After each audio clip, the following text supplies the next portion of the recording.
नमस्कार दोस्तों, मैं दयानंद पांडे अल्मोड़ा उत्तराखंड से फिर से आप लोग के सामने प्रस्तुत हूँ चित्रकला के नोट से लेकर। ठीक है ना। चित्रकला में हम पहले 2 चैप्टर हम कंप्लीट कर चुके हैं। अब हम कर रहे थे प्राचीन भारतीय कला के प्रमुख केंद्र की, इसकी हम बात कर रहे थे। ठीक है ना। तो इसमें जो केंद्र आज हमारा रहेगा वो हमारा रहेगा जोगीमरा और अजंता। ठीक है ना। इन 2 टॉपिकों को हम आज पूरा करेंगे। ठीक। इसमें और भी आता है, इसके बाद इसमें आपका बादामी आ जाता है, सित्तल वासन आ जाता है, फिर आपका एलोरा आ जाता है, एलिफेंटा आ जाता है, और भी इसमें केंद्र है। ठीक है ना। ये प्राचीन भारतीय कला के प्रमुख केंद्र हैं। तो आज इससे पहले हम 2 अध्याय हम कंप्लीट कर चुके हैं। और जो आपका आदि ऐतिहासिक काल है उसका मैं आपका पेपर भी आपको करवा चुका हूँ, एक पेपर भी मैंने उसमें दे दिया है। अब हम जो टॉपिक हमारा रहेगा वो रहेगा प्राचीन भारतीय कला से का हमारा टॉपिक रहेगा। उसमें आज हम 2 टॉपिकों की बात करेंगे, जोगीमरा और अजंता। ठीक है ना। तो शॉर्ट नोट से हैं, ज़्यादा उसमें मैंने रखा नहीं है। बाकी बुक आप लोगों ने देखी होगी। ठीक है ना। थोड़ा सा आपका अभ्यास भी हो जाएगा, आप इसको देख लीजिएगा एक बार। तो आज दो दो टॉपिकों पर हम लोग बात करेंगे। ठीक। बाकी रही तैयारी की बात, वो कैसे करनी है वो तो आप बहुत बेटर जानते हो, आप कर भी रहे होंगे। ठीक है। तो आप इनको देखिएगा, अच्छे से नोट डाउन भी करिएगा। जहाँ देखो ये इंपॉर्टेंट पार्ट है। अभी अब चित्रकला की अगर हम बात करते हैं तो प्राचीन जो भारतीय कला के केंद्र है इंपॉर्टेंट हो जाते हैं। ठीक है। चलिए ज़्यादा बात नहीं करते हुए हम लोग क्या करते हैं, टॉपिक शुरू करते हैं। और टॉपिक में बात करते हैं आज जोगीमरा और अजंता की। ठीक है। चलिए ओके।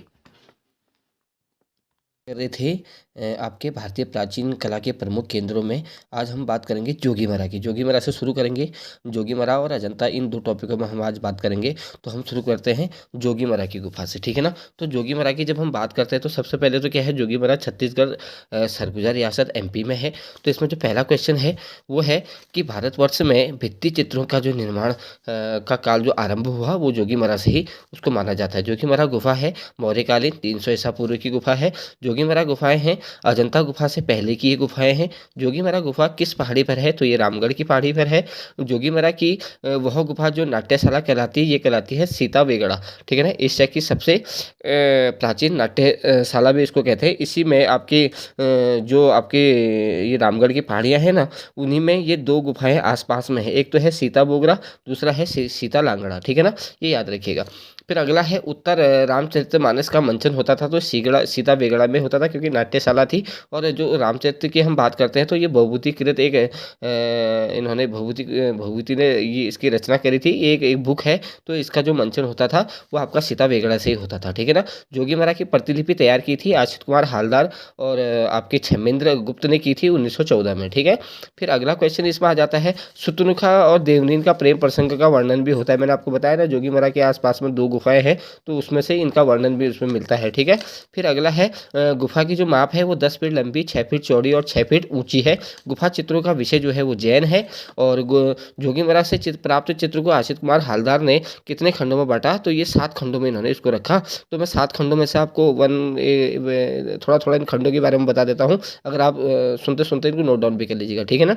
जो इसका पहला खंड है उसमें मछली नुमा एक विशाल आकृति अंकित की गई है। और साथ ही साथ गज ग्रह की पौराणिक कथा का भी इसमें जो पौराणिक कथा है वो भी इससे संबंधित है। ठीक है ना। यह है खंड पहले की बात। दूसरे खंड में इसमें आपको कुछ व्यक्ति हैं जो एक वृक्ष के नीचे बैठे दिखाए गए हैं और विश्राम करते हुए उनको दिखाया गया है। ठीक है ना। तीसरे खंड में की अगर बात करते हैं तो इसमें एक चित्र है जो लाल लिली कुमुदनी के पुष्प, जिसको हम बोलते हैं लिली, यानी कि कुमुदनी का जो पुष्प है वो दिखाया गया है और युगलों को नृत्य करते हुए चित्रित किया गया है तीसरे खंड में। ठीक है ना।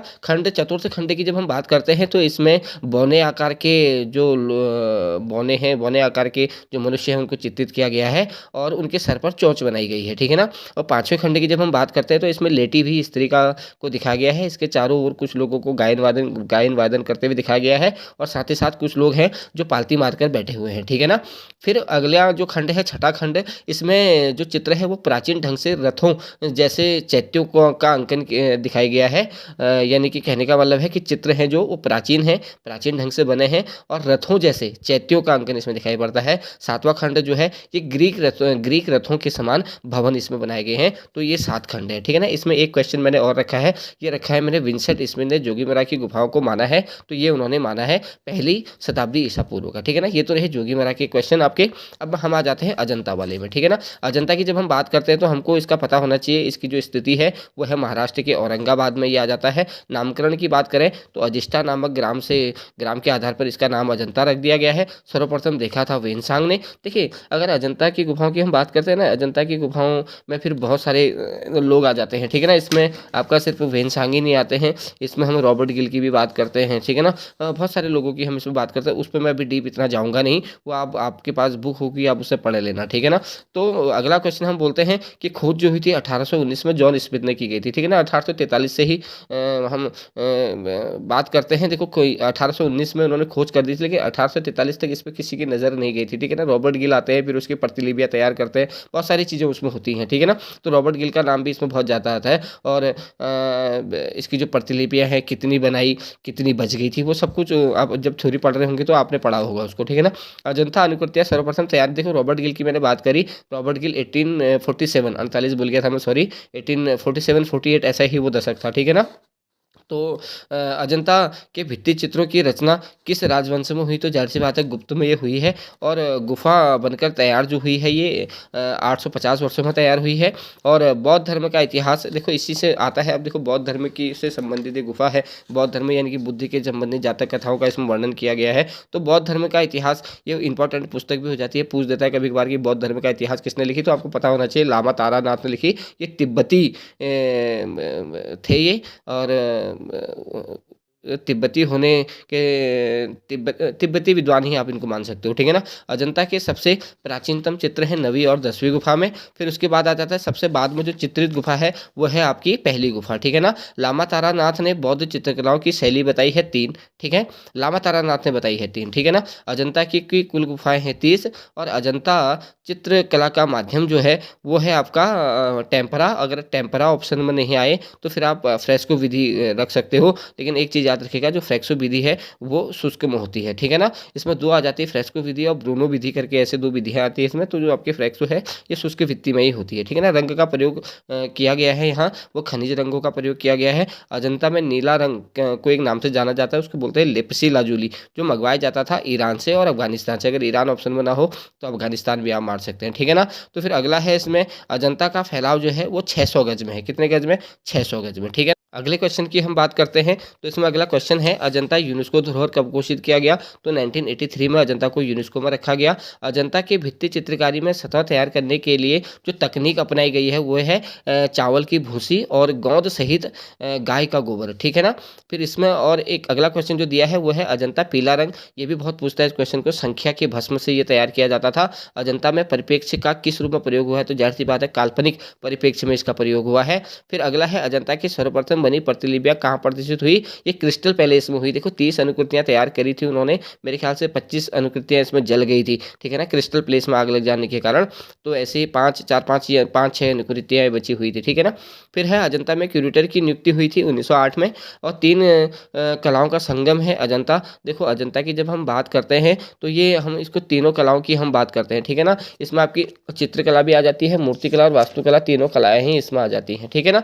फिर अगला क्वेश्चन इसमें दिया गया है, अगला क्वेश्चन है इसमें आपका, अजंता की किस गुफा को चित्रशाला कहा जाता है, तो गुफा नंबर 17 को चित्रशाला कहा जाता है। चलिए गुफाओं के बारे में मैं थोड़ा मैं आपको बता देता हूँ, जो इंपॉर्टेंट जो गुफाएं हैं। जैसे गुफा नंबर हम 17 की गुफा नंबर पहले की बात करते हैं तो हंस जातक की बात करते हैं। गुफा नंबर 2 शिवी जातक, 3 में की बात करते हैं तो फिर मार विजय की, 4 गुफा में बात करते हैं सहस्त्र बुद्ध की बात करते हैं। गुफा नंबर 5वीं, ठीक है ना, गुफा नंबर 5वीं और गुफा नंबर 4थी गुफा संज्ञा नंबर 2, सॉरी मैं थोड़ा सा गलत बोल गया, गुफा नंबर पहली संज्ञा 17, ठीक है ना। तो ये हंस जातक का है, ठीक। तो इसमें ऐसे ही जैसे पद्मपाणी है, ये गुफा नंबर 9 और संज्ञा 1 उसमें दिया गया है, ठीक है ना। और वैसे ही जैसे 16 में गुफा की बात करते हैं तो मरणासन राजकुमारी की हम बात करते हैं, ठीक। तो गुफा नंबर 16-17 गुफा नंबर 16-17 की बात करते हैं तो बुद्ध उपदेश की बात करते हैं, ठीक। तो आप इनको ये गुफा देख लीजिएगा, जैसे जो इंपॉर्टेंट गुफाएं हैं उनको आप देख के जाइएगा, ठीक है ना। बहुत बार पूछ देता है कि किस गुफा जो शिवी जातक है वो किस गुफा में, हंस जातक है किस गुफा में, मार विजय है, यहाँ सहस्त्र बुद्ध है, राहुल समर्पण है, बुद्ध की पाठशाला है, उसके बाद पद्मपाणि बोधिसत्व है, पहली गुफा में आ जाता है, संज्ञा गुफा नंबर 9 संज्ञा नंबर 1 में आ जाता है, ठीक है ना। तो ऐसे छंद जातक आ जाता है। मरती हुई राजकुमारी का चित्रण आ जाता है, आपने सुना होगा मरणासन राजकुमारी, 16 माता पुत्र का आ जाता है, ठीक है ना। और उसके बाद श्याम जातक की बात करता है, बुद्ध उपदेश की बात करता है, बुद्ध जन्म किस गुफा में है बोल देता है, सर्वनाश का वर्णन किस गुफा में है। ऐसे बहुत सारी गुफाओं का वर्णन किया गया है, तो ये गुफाओं को आप देख के जरूर जाइएगा, ठीक है। चलिए उसके बाद आ जाते हैं वर्तमान में अजंता में कुल कितनी गुफाओं में चित्र मिलते हैं, तो ये 6 मिलते हैं, गुफा नंबर 9, 10, 16, 17 और पहली और दूसरी, ठीक है ना। गुफा की शैली है यहाँ की देव शैली। देखो मैंने आपको बताया था 3 शैलियाँ होती, देव, नाग और यक्ष, 3 शैलियाँ बताई जाती हैं, मानी जाती हैं। उसमें से जो अजंता की जो गुफाओं की जो शैलियाँ हैं वो देव शैली है, ठीक है ना। भित्ति चित्र की अगर हम बात करते हैं तो अंग्रेजी भाषा से उत्पत्ति शब्द है भित्ति चित्र, ठीक है ना। विषय की दृष्टि से अजंता चित्रों को बांटा गया है 3 भागों में। आप 3 कौन कौन से हैं? अलंकारिक, रूप भैतिक और वर्णात्मक। वर्णात्मक यानी कि जातक कथाएं जिनको हम बोलते हैं, ठीक है ना। अब चैत्य गुफाएं कितनी है? 5, 9, 10, 19, 26 और 30, ठीक। अजंता में कुल विहार है, कुल विहार जो गुफाएं हैं वो है 25। चित्र कला जो है वो रेखा प्रधान है, पाश्चात्य कला है छाया प्रधान है। याद रखिएगा पाश्चात्य कला छाया प्रधान है और चित्रकला जो रहती है अजंता की वो रेखा प्रधान रहती है, ठीक है ना। बिहार गुफाओं को संगाराम भी कहा जाता है। यूनेस्को द्वारा न्यूयॉर्क से अपना अजंता रंगीन चित्र पेंटिंग आप अजंता केव्स नाम से कब प्रकाशित हुए? तो ये 1954 में हुए, ठीक है ना। उसके बाद भी इसमें बहुत सारी चीज़ें हैं अजंता में पढ़ने के लिए, ठीक है ना। ये तो मैंने चीज़ें निकाली हैं जो मुझे इंपॉर्टेंट लगी थी, वो मैंने वन लाइनर में मैंने रख दी हैं। और आप जब पढ़ेंगे तो बहुत सारे आप जब पढ़ रहे होंगे तो बहुत सारे क्वेश्चन आप लोगों ने भी इसमें से निकाले होंगे, ठीक है ना। जैसे मैंने आपको बोला था कि गुफाओं को आप याद कर लेना, ठीक है। महाहंस जातक की गुफा की हम बात करते हैं तो 17वीं गुफा की हम बात करते हैं, ठीक। तो ऐसे ही मरणासन राजकुमारी की बात करते हैं तो 16वीं गुफा की बात करते हैं। और महात्मा बुद्ध के गृह त्याग अजंता की किस गुफा में है पूछ देगा तो ये भी 16वीं गुफा में ही है, ठीक है ना। बहुत सारी ऐसी गुफाएं हैं जो इसमें इंपॉर्टेंट हो जाती हैं, तो ये ध्यान में रख के चलिएगा। और ये भी ध्यान में रख के चलिएगा कि अजंता में अभी कुल गुफाएं कितनी हैं और वर्तमान में कितनी गुफाओं में चित्र मिलते हैं, और बौद्ध गुफाएं कितनी हैं, विहार गुफाएं कितनी हैं, इन गुफाओं को आप ध्यान में रख के चलिएगा। तो ये तो था जोगीमरा और अजंता, जोगीमरा और अजंता की हमने बात करी थी। अब हम कल के टॉपिक में बात करेंगे अगला, इसी के जो अगले पार्ट हमारे रहेंगे। अब हमारे अगले पार्ट जो आएंगे इसमें बाघ आ जाएगा, बादामी और सित्तलवासन आ जाएगा, सिगरिया, एलोरा, एलिफेंटा आ जाएगा। तो आज के लिए इतना ही, बाकी फिर हम देखते हैं, ठीक है।